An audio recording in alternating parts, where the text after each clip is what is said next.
Assalamualaikum warahmatullahi wabarakatuh. Bismillahirrahmanirrahim. Alhamdulillahirabbil alamin wassalatu wassalamu ala asyrafil anbiya'i wal mursalin nabiyina Muhammadin wa ala alihi wa sahbihi ajma'in. Amma ba'du.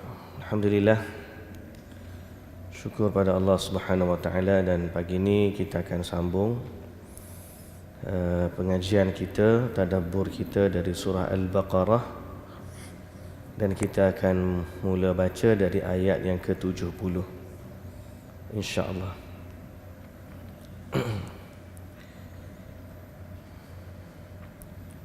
Surah Al-Baqarah, surah yang kedua pada muka surat yang ke-11, ayat yang ke-70. أعوذ بالله من الشيطان الرجيم.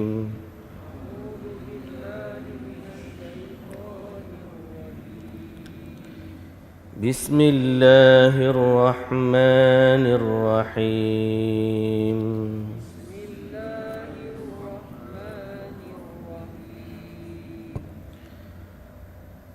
قالوا ادع لنا ربك يبين لنا ما هي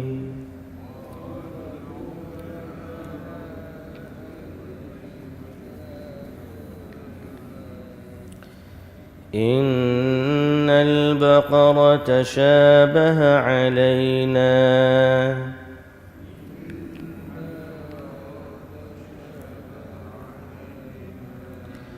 وإنا إن شاء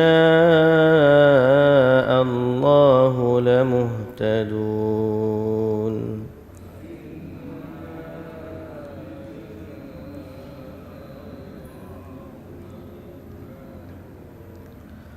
قال إنه يقول إنها بقرة لا ذلول تثير الأرض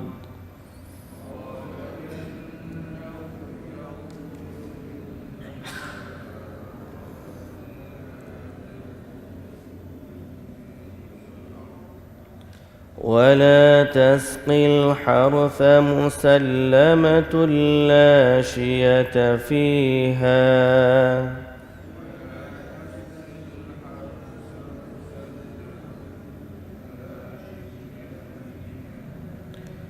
قالوا الآن جئت بالحق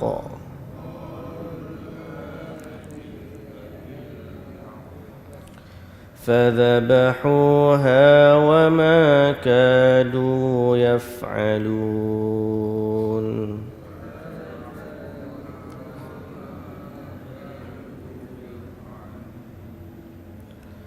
وإذ قتلتم نفسا فادارأتم فيها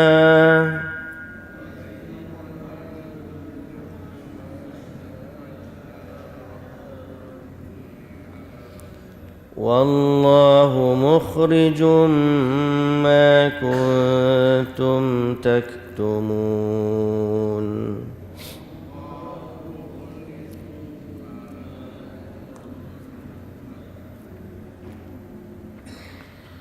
فقلنا اضربوه ببعضها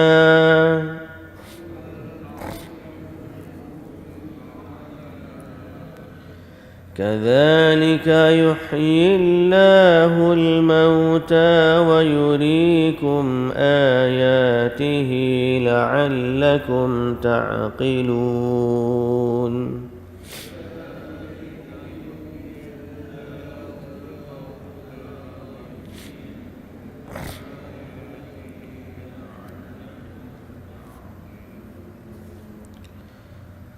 ثم قست قلوبكم من بعد ذلك فهي كالحجارة أو أشد قسوة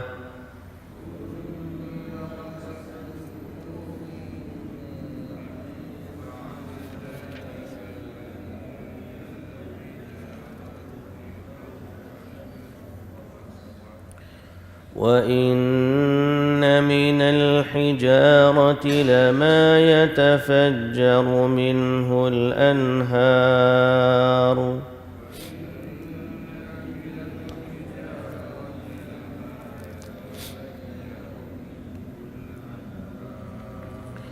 وإن منها لما يشقق فيخرج منه الماء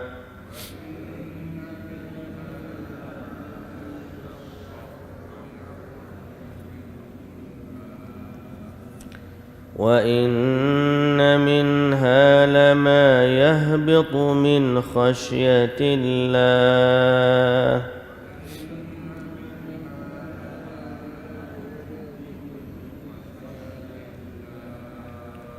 وما الله بغافل عما تعملون.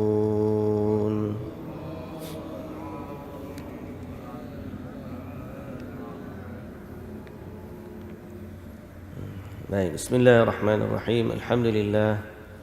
Sekali lagi puji dan syukur bagi Allah Subhanahu wa taala, Tuhan sekalian alam. Selawat serta salam atas Nabi junjungan kita Nabi Muhammad sallallahu alaihi wasallam, juga atas ahli keluarga baginda, para sahabatnya dan para pengikutnya yang setia sehinggalah ke hari kiamat. Alhamdulillah, alhamdulillah, alhamdulillah. Syukur juga pada Allah Subhanahu wa taala, Allah rezekikan kita sekali lagi buat sekian kalinya untuk kita duduk mentadarus Al-Quran, untuk kita duduk mentadabbur makna-makna Al-Quran, untuk kita berusaha memahami apa yang Allah Ta'ala wahyukan kepada kita. Dan sesungguhnya Quran ini nikmat. Mana bukti dia nikmat? Bukti dia Allah Ta'ala sebut dalam surah Kahfi, Alhamdulillahilladzi anzala ala abdihil kitab walam yaj'al lahu iwaja. Apa maksud dia? Alhamdulillah, segala puji bagi Allah, alladzi anzala ala abdihil kitab, yang telah menurunkan ke atas hambanya Alkitab. Siapa dia hamba dia di sini? Nabi Muhammad sallallahu alaihi wasallam. Apakah itu Alkitab yang dimaksudkan dalam ayat ni? Itulah Al-Quran. Walam yaj'al lahu iwaja, dan dia tidak menjadikan pada Al-Quran itu sesuatu yang bengkok. Jadi dalam surah Kahfi itu ayat pertama Allah Ta'ala suruh kita puji Allah, sebut Alhamdulillah kerana Allah turunkan Al-Quran, menunjukkan bahawa Al-Quran itu nikmat. Bahkan dia adalah sebesar-besar nikmat, kerana nikmat yang ada yang lain di dunia akan berakhir di dunia, tapi nikmat orang yang berdamping dengan Al-Quran, dia akan terus menerus berpanjangan sampai ke akhirat. Malah dalam syurga Allah Ta'ala akan sebut kepada ahli Al-Quran, bacalah Al-Quran. Amalan yang orang buat sampai dalam syurga ialah antaranya Al-Quran. Bahkan dia adalah sebesar-besar nikmat, kerana apabila ahli Quran membaca Al-Quran di dalam syurga, maka makin baca, makin banyak dia baca, makin tinggi darjat kedudukannya di dalam syurga. Alhamdulillah, alhamdulillah, Allah Ta'ala rezekikan kita duduk bersama dengan Al-Quran, dapatlah mengecapi sedikit dari nikmat-nikmatnya yang banyak. Dan pastinya orang yang makin banyak waktu dia dengan Quran, makin indah dan makin baik. Dan kita walaupun tak banyak, mudah-mudahan istiqamah kita boleh meneruskan, walaupun sekadar setengah jam pada tiap-tiap pagi, mudah-mudahan memberi makna yang besar dalam kehidupan kita.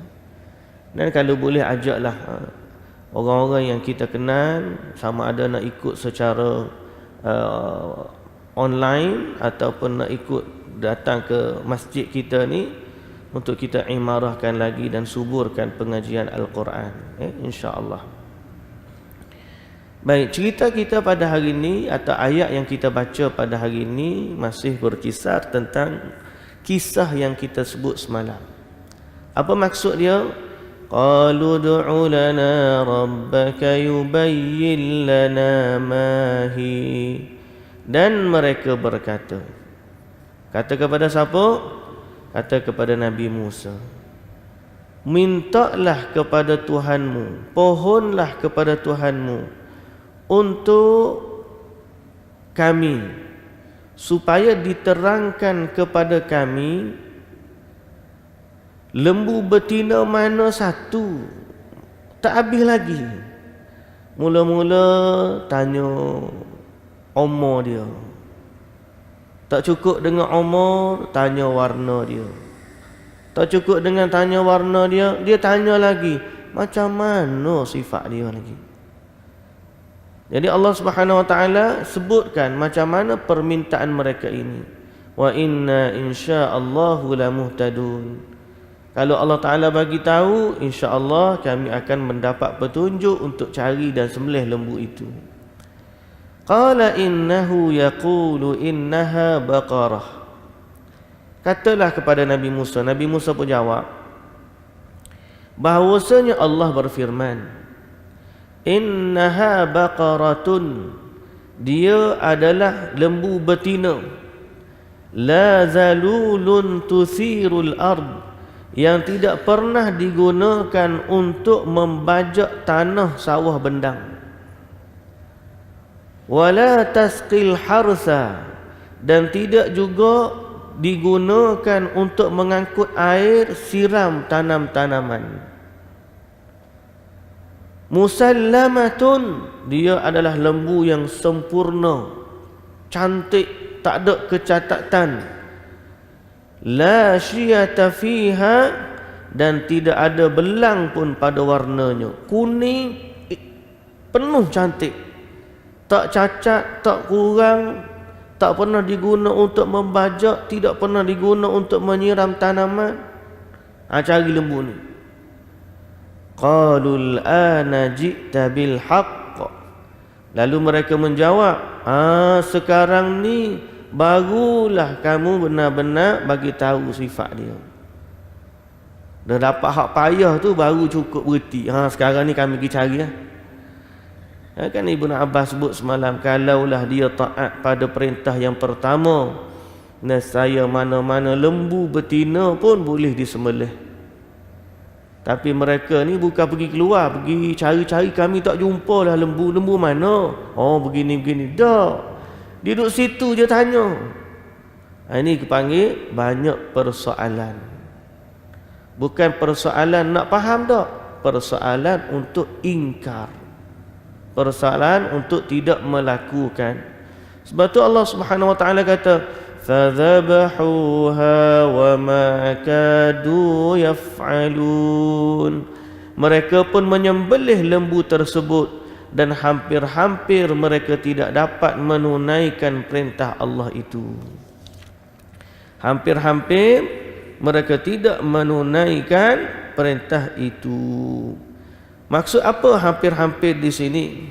Kata Ibnu Abbas, hampir-hampir mereka tidak menunaikan kerana mereka memang asalnya tak mahu sembelih lembu. Hampir-hampir di sini mereka tak buat. Kadu alla yaf'alu wa lam yakun dhalika alladhi aradu li'annahum aradu alla yazbahuha. Dia kalau boleh nak tanya Nabi Musa jawab je. Tak payah duk tanya-tanya sembelih lembu. Kan nak tanya soalan dia, siapa bunuh kawan ni? Tu soalan dia nya.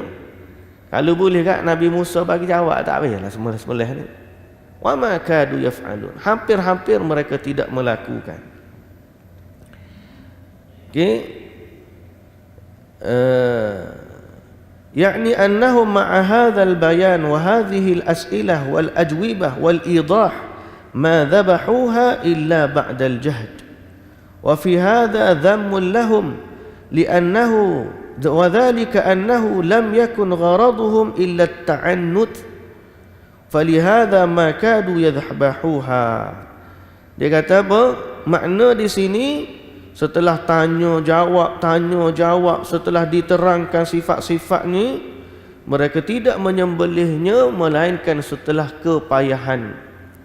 Kepayahan ini satu celaan kepada mereka, kerana mereka bertanya itu sebenarnya bukan untuk mencari lembu nak disembelih, sebaliknya hanya bertanya-tanya supaya akhirnya mereka tak payah sembelih. Dia tanya, nanti akhir sekali dia kata, oh kalau begitulah lembunya, payah nak cari, tak payahlah sembelih. Dia gitu. Dia tujuan dia duk tanya tu bukan nak sembelih dak. Tujuan dia akhirnya, Allah, kalau lembu macam tu payah nak cari, umpaka tak payah sembelih lah. Dia nak macam tu. Tapi Allah Subhanahu Wa Taala berkehendak sebaliknya. Akhirnya sebagaimana kita sebut semalam, mereka jumpa dan terpaksa membayar dengan harga yang mahal, iaitulah seberat timbangan lembu tersebut daripada emas. Wa idh qataltum nafsan fadara'tum fiha, dan ingatlah ketika kamu membunuh seorang manusia, kemudian kamu menuduh sesama sendiri tentang pembunuhan itu, padahal Allah tetap melahirkan apa yang kamu sembunyikan. Jadi Allah panggil apa? Permulaan cerita ni Allah akhirkan di sesudah peristiwa. Jadi bukan isu dia nak sebut orang tu mati tak kemari hidup dah. Isu dia Allah Ta'ala nak sebut macam mana sifatnya orang Bani Israel yang banyak tanya. Lalu kisah persoalan mereka didahulukan dan asal cerita diakhirkan. Ini orang panggil prolog dalam bahasa novel. Mula-mula cerita, permulaan kisah. Wa idh qataltum nafsan fadara'tum fiha, ketika mana kamu bunuh seorang lelaki dan kemudian kamu berselisih pendapat nak tahu siapa yang bunuh dia. Patutnya kalau kita kan ayat ni duduk sebelum suruh sembelih lembu lah. Tak, tapi Allah Ta'ala datangkan ayat ni setelah daripada perintah sembelih lembu. Berarti cerita ni lebih utama nak tahu ialah macam mana seorang itu berhubung ataupun berinteraksi dengan perintah Allah. Adapun kisah tu kekal sebagai kisah. Di mana Allah Subhanahu Wa Taala kata lagi, faqulna idribuhu bi ba'dihha, maka kami terangkan, kami berfirman, pukullah si mati dengan sebahagian anggota lembu yang kamu sembelih itu. Pukullah dengan sebahagian lembu yang kamu sembelih itu. Sebahagian lembu ni bahagian mana? Kalau orang tanya lah, bahagian mana bahagian lembu ni? Ekor dia ke? Kaki dia ke? Apa lagi? Tulang dia ke? Faqulna idribuhu bi ba'dihha, pukullah dengan sebahagian daripada lembu itu. Apa jawapannya? Jawapan dia, Allah Ta'ala tak jelaskan kepada kita bahagian mana. Cuma Allah Ta'ala sebut sebahagian daripada anggota. Jadi lembu tu tak penting. Lembu tu tak penting. Supaya orang kemudian ni tak ada lah pula kata, oh, hak ni lah hak dia pukul ke hidup balik orang tu. Dah. Maka ulama tafsir sebut, apa yang Allah Ta'ala tidak jelaskan kepada kita, tidaklah kita bersusah payah mencari penjelasannya, kerana tidak ada kepentingan bagi manusia untuk tahu bahagian mana lembu yang digunakan untuk pukul mayat itu. Okey? Tak ada kepentingan bagi kita. Ibrah pengajaran daripada cerita ni bukan pada lembu tu. Ibrah cerita ni pada sifat Bani Israel yang mana mereka mempertikaikan perintah Allah Subhanahu Wa Taala. Di situ pengajarannya. Bukan pada lembu itu. Dan pengajaran yang kedua, Allah Taala kata dalam ayat 73 ni, kadzalika yuhyillahul mauta, demikianlah kami hidupkan, atau demikianlah Allah hidupkan orang yang mati. Wa yuriikum ayatihi la'allakum ta'qilun, dan memperlihatkan kepada kamu tanda-tanda kekuasaannya supaya kamu memahami. Jadi ini ibrah pengajaran yang kedua. Apa dia? Kekuasaan Allah pada menghidupkan orang mati. Jadi dalam kisah ni ada dua pengajaran utama. Tidak pada lembu tu. Oh, kalau orang kita mesti cari lembu jenis mana, lembu warna ni, oh hak ni begini. Kita ni kadang-kadang pengajaran kita, ta'assub kita ataupun obses kita pada objek-objek yang berkaitan. Oh, Nabi naik ke langit, dah ambil pasal selipar hak naik tu. Capal, padahal capal Nabi ni memang selain daripada duduk mana-mana pun Nabi nak pakai capal dia. Pengajaran paling utama ialah pada peristiwa Isra wal Mi'raj. Nabi naik ke langit, bertemu dengan Allah di langit, terima perintah salat 50 waktu. Tu kurang punya kurang sampai jadi 5. Nabi turun pula ke bumi. Kemudian Nabi jumpa dengan orang-orang Quraisy. Kemudian Quraisy sebahagian daripada mereka ataupun mereka tidak beriman kepada Nabi, tak percaya.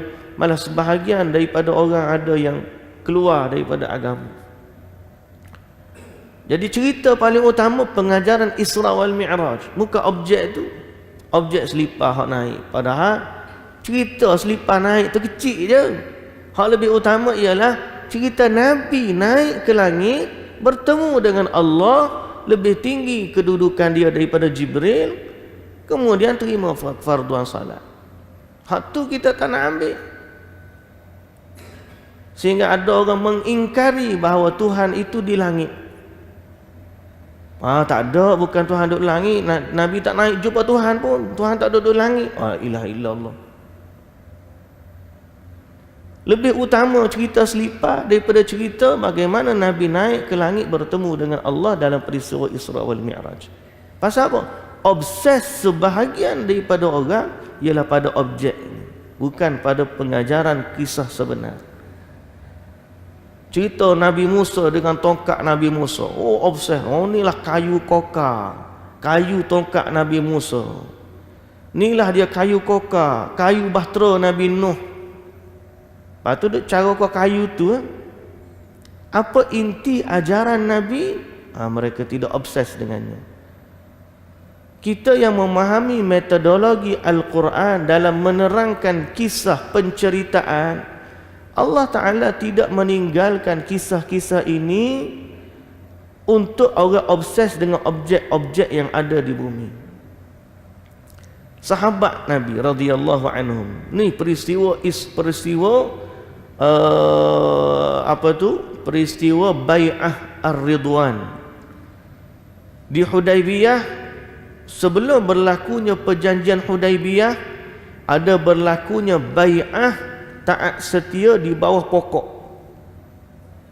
Di bawah pokok perjanjian taat setia Nabi dan para sahabat untuk menuntut bela di atas kematian Uthman bin Affan yang kononnya pada waktu itu mati dibunuh.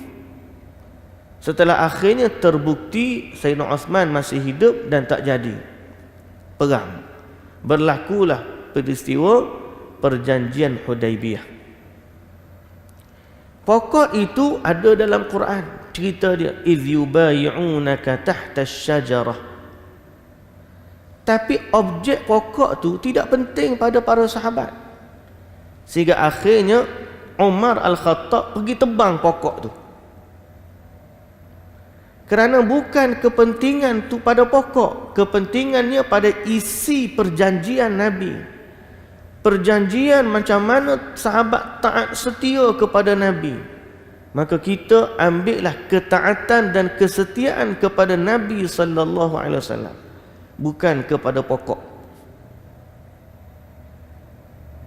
Jadi uslub Quran dalam menerangkan cerita-cerita macam ni, Allah Ta'ala tak jelaskan bahagian mana lembu tu. Tapi pengajaran paling utama, pertama, sikap Bani Israel dalam menerima perintah dari Nabi dia. Nabi suruh A, dia banyak tanya. Suruh sekali lagi, tanya lagi. Suruh sekali lagi, tanya lagi. Itu yang menyebabkan binasanya Bani Israel. Sebagaimana hadis yang kita baca semalam, Nabi kita Muhammad sallallahu alaihi wasallam sebut, apabila aku suruh kamu sesuatu, buat, laksanakan. Idza amartukum an syai'in, apabila aku suruh kamu sesuatu, laksanakan. Apabila aku larang kamu dari sesuatu, tinggalkan sekadar kamu mampu. Dan Nabi sebut, innama ahlakal ladzina min qablikum, binasanya umat-umat sebelum kamu, kasratu masailihim wa ikhtilafuhum ala anbiya'ihim. Sebab apa binasa? Sebab banyaknya perselisihan mereka dengan nabi mereka. Nabi buat A, oh dia buat B. Nabi buat B, dia buat C. Nabi buat C, dia pergi buat D. Asyik-asyik tak sama je. Dan dia berhujah, oh inilah tanda sebab kita sayang kepada Nabi, kita nak puji Nabi, kita begini. Akhir sekali, apa yang dia buat tak sama dengan hak Nabi buat. Kan kita sebut, ada orang sampai tahap ni di Malaysia ni, muncul dah satu kali orang azan tambah sayyidina waktu azan, wa asyhadu anna sayyidana Muhammadar Rasulullah. Kalau kita tanya dia boleh jawab. Dia kata apa? Sebab kita sayang kepada Nabi, kita puji Nabi. Jawapan dia, Nabi pun tak ajar macam tu. Bilal datang daripada Nabi. Dan kena ingat balik, azan-azan ni syiar. Dan azan ni datang, kalau kita tengok hadis azan, datangnya melalui mimpi Abdullah bin Zaid. Kemudian dia bagi tahu kepada Nabi. Nabi mengiyakan mimpi itu. Kemudian Nabi suruh Bilal untuk azan. Dan lantunan azan daripada Allahu Akbar, Allahu Akbar, asyhadu an la ilaha illallah, asyhadu an la ilaha illallah, asyhadu anna Muhammadar Rasulullah, asyhadu anna Muhammadar Rasulullah, hayya 'alas salah, hayya 'alas salah, hayya 'alal falah, hayya 'alal falah, Allahu Akbar, la ilaha illallah. Daripada awal sampai akhir adalah wahyu yang datang daripada Allah. Dan telah diiyakan oleh Nabi, diazankan oleh Bilal. Dan telah menjadi azan macam tu daripada 1400 tahun yang lalu. Mari pak kita, apa salahnya kita puji Nabi lebih sikit? Kan pelik tu cara berfikir. Kita dengan Nabi ini jangan selisih. Ini pengajaran penting daripada kisah ini.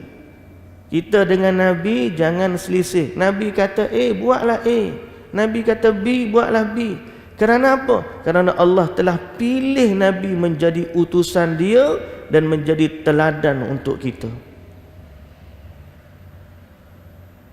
Jelas. Dan kita mudah saja. Apa yang Nabi suruh kita buat, Nabi tak suruh kita, janganlah. Azan ni sesuatu yang besar, bukan benda main-main.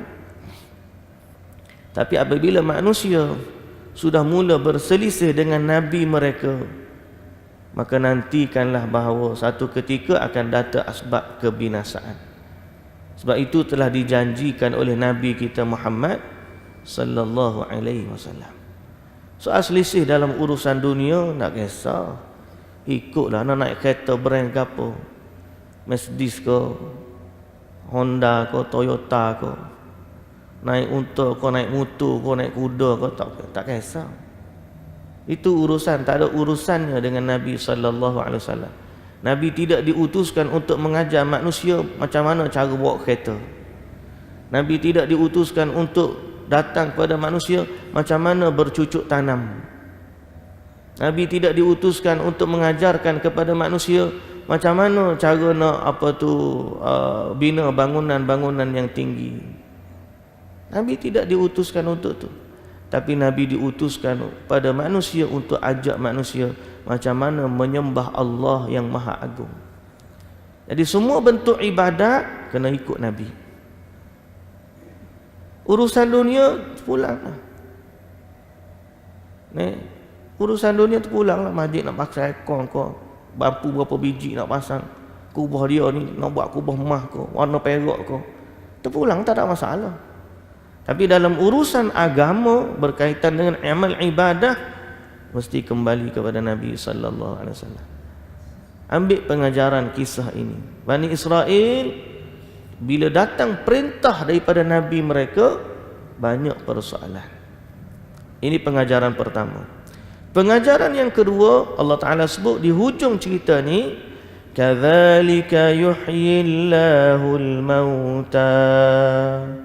Demikianlah Allah Subhanahu wa Ta'ala menghidupkan orang yang mati. Rupa-rupanya ini juga pengajaran penting. Dalam Quran Allah dak sebut kita semua ni akan hidup balik. Ini antara rukun daripada rukun keimanan kita. Rukun iman ada 6. Salah satu daripada rukun iman yang 6 ialah beriman dengan hari kiamat.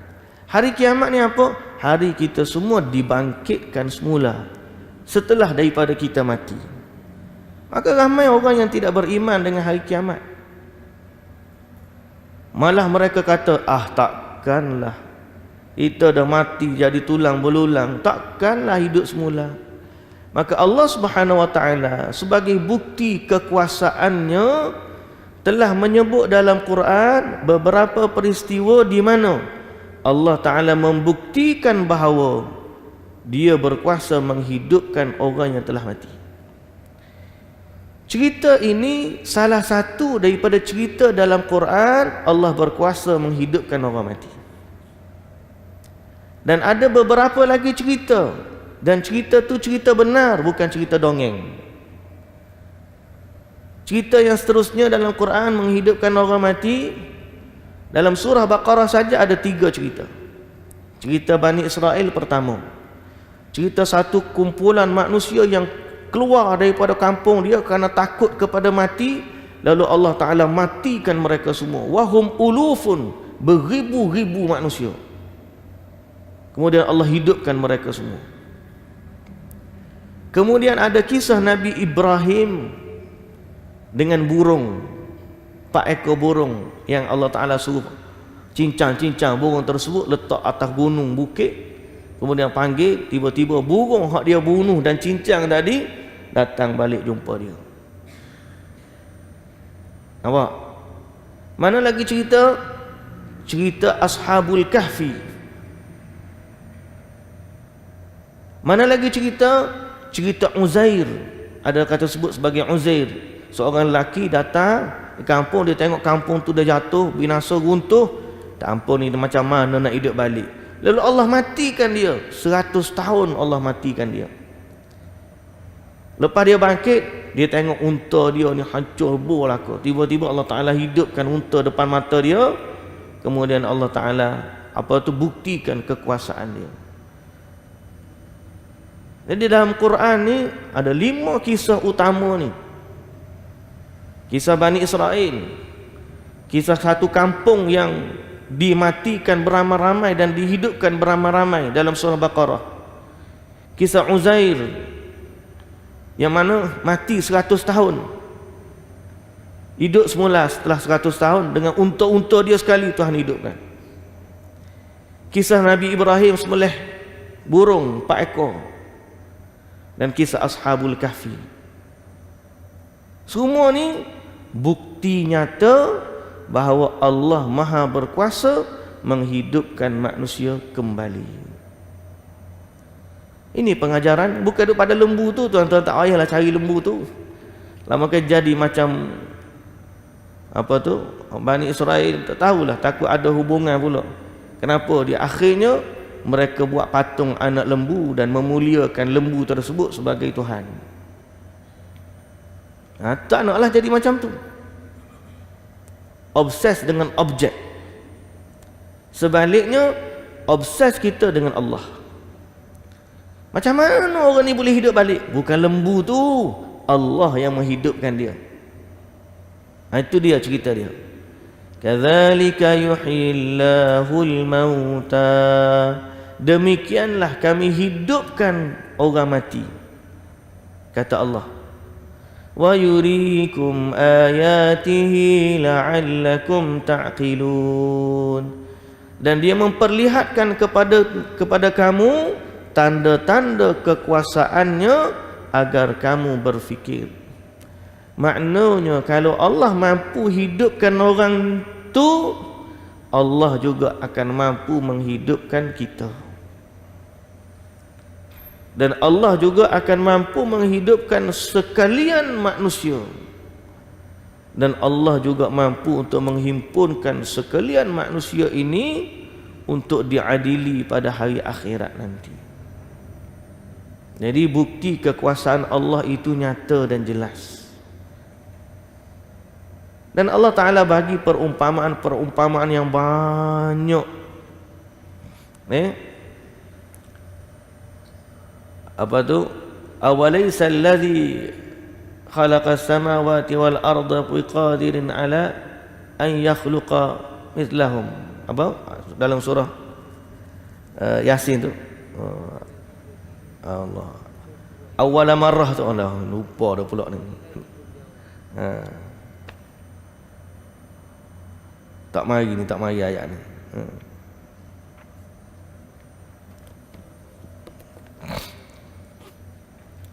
Allah Ta'ala berhujjah, dia menghidupkan kamu buat kali pertama, maka dia berkuasa menghidupkan kamu buat kali yang kedua. Qul ya wa daraba lana mathalan wa nasiya khalqah, kata Allah. Qala man yuhyil 'idhama wa hiya ramim. Manusia ni pandai juga dia bagi contoh kepada Tuhan. Dia lupa tentang kejadian dia sendiri. Dia kata apa? Qala man yuhyil 'idhama wa hiya ramim. Siapa yang boleh menghidupkan tulang-tulang setelah dia hancur? Allah Ta'ala kata apa? Qul yuhyiha alladhi ansha'aha awwala marrah. Yang menghidupkan dia adalah Tuhan yang sama menciptakan dia buat kali pertama. Tak ada masalah bagi Allah. Dia dah buat kali pertama, setakat nak buat kali kedua, no hal lah masa kita kan. Tak ada masalah bagi Allah. Dia dah buat dah kali pertama, setakat nak buat kali kedua, itu lebih mudah bagi Allah. Jadi pengajaran penting bagi Allah yang Allah Ta'ala nak bagi kepada kita, la'allakum ta'qilun, agar kamu berfikir, ialah berimanlah bahawa kita semua akan dibangkitkan semula di hadapan Allah Subhanahu wa Ta'ala untuk diadili di hari akhirat. Okay? Allah Subhanahu wa Ta'ala kata lagi, kita sambung sikit lagi bila ngam-ngam dengan boleh sembahyang duha. Semalam kita berhenti awal jadi macam kelang kabut sikit. Bukan kelang kabut, maknanya nak tunggu sebentar ke tak nak tunggu sekejap. Kita ambil satu ayat lagi, kebetulan ada kaitan jugalah. thumma qasat qulubukum min ba'di dhalika fahiya kal hijarati aw ashaddu qaswah. Dan kemudian kata Allah, sesudah itu hati kamu juga menjadi keras seperti batu, bahkan lebih keras lagi. Padahal di antara batu-batu itu ada yang terpancar dan mengalir air sungai daripadanya, dan ada pula yang pecah-pecah terbelah lalu keluar mata air daripadanya, dan ada juga di antaranya yang jatuh ke bawah kerana takut kepada Allah, sedang Allah sekali-kali tidak lalai daripada apa yang kamu kerjakan. Keras ni, pertama hati keras, iaitulah Bani Israel yang berlaku kisah tersebut. Lanjutan daripada kisah, setelah lelaki tu hidup balik, maka dia pun tunjuk, yang bunuh aku ni fulan, ni anak saudara dia ni hak bunuh dia. Lepas dia tunjuk, kemudian dia pun mati semula. Lelaki Bani Israel, lepas dia hidup, dia tunjuk kepada pembunuh dia, kemudian dia pun mati semula. Orang Bani Israel terkebir-kebir. Padahal tadi dah tanya dah Nabi Musa, dan Nabi Musa pun dah bagi tahu macam mana Allah Ta'ala suruh, dan Allah Ta'ala pun sudah menghidupkan orang mati. Tapi punyalah Bani Israel ni, tuan-tuan tahu kesudahan cerita, dia sebut dalam tafsir, mereka tak percaya kepada peristiwa tersebut. Maknanya apa? Si pembunuh tu masih menafikan lagi bahawa bukan dia hak bunuh. Bukan, dia tak mengaku juga. Setelah ditunjuk macam tu, dia tetap tak mengaku juga. Ajaibnya manusia ni. Orang panggil sudah terang lagi bersuluh, tapi tetap juga tak mengaku. Akhir sekali, kerana mereka mengingkari apa yang Allah Ta'ala telah jelaskan kepada mereka, natijah daripada itu hati mereka menjadi keras. Sebab tu masalah hati ni, bila seorang tu makin banyak dia mengingkari apa yang Allah Ta'ala suruh, apa yang Allah bagi tahu, makin lama hati makin keras. Makin lama hati makin keras. Nak lembutkan hati, antaranya datang dengar Al-Quran, tapi dengan hati yang tunduk. Jangan tiba-tiba dia dengar ada unsur mengingkari, ada unsur menentang, lama-lama hati makin keras, makin keras. Kita dengan Allah ni kena jadi tunduk makin lembut, makin tunduk makin lembut. Allah Ta'ala kata, bila hati ni jadi keras, fahiya kal hijarati aw ashaddu qaswah, dia jadi seperti batu, malah lebih berat lagi, atau lebih keras daripada batu. Sedang batu tu ada yang mengalirkan mata air, ada yang pecah mengeluarkan mata air, ada yang jatuh kerana takut kepada Allah. Batu tu pun ada kata, betul ke batu tu takut kepada Allah? Jawapan dia, betul lah. Ayat ni mengisbatkan, menyatakan, mengesahkan bahawa makhluk-makhluk yang ada di sekitar kita ni memiliki perasaan dan keimanan kepada Allah. Perasaan takut dan beriman kepada Allah. Nih, pokok, batu, bukit, gunung, matahari, bulan, bintang, makhluk-makhluk lain takut kepada Allah. Ayat ni menjadi bukti bahawa makhluk-makhluk memiliki rasa takut kepada Allah, memiliki keimanan kepada Allah. Yang tak takut ke Tuhan ni manusia. Manusia. Batu hati kalau dah keras, lebih keras daripada batu. Lalu Allah Subhanahu wa taala tutup kisah ni dengan wa mallahu bighafilin amma ta'malun. Ingatlah, Allah tidak lalai dengan apa yang kamu kerjakan. Semoga Allah Ta'ala jaga diri kita semua muslimin dan muslimat yang dirahmati Allah. Allah jaga kita dengan keimanan, Allah jaga kita dengan ketakwaan. Allah pandu hati kita untuk tunduk dan mengabdikan diri kepada Allah.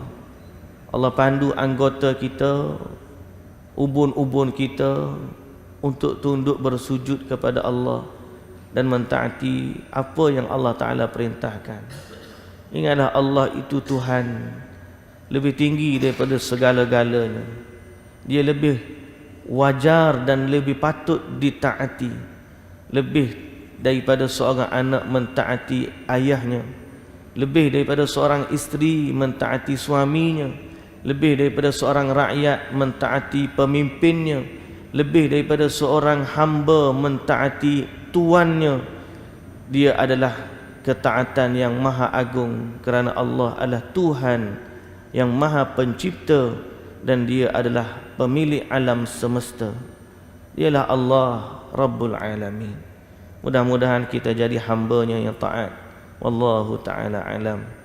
Subhanakallahumma wa bihamdika asyhadu an la ilaha illa anta astaghfiruka wa atubu ilaik. InsyaAllah kita akan sambung pada Isnin depan. Assalamualaikum warahmatullahi wabarakatuh.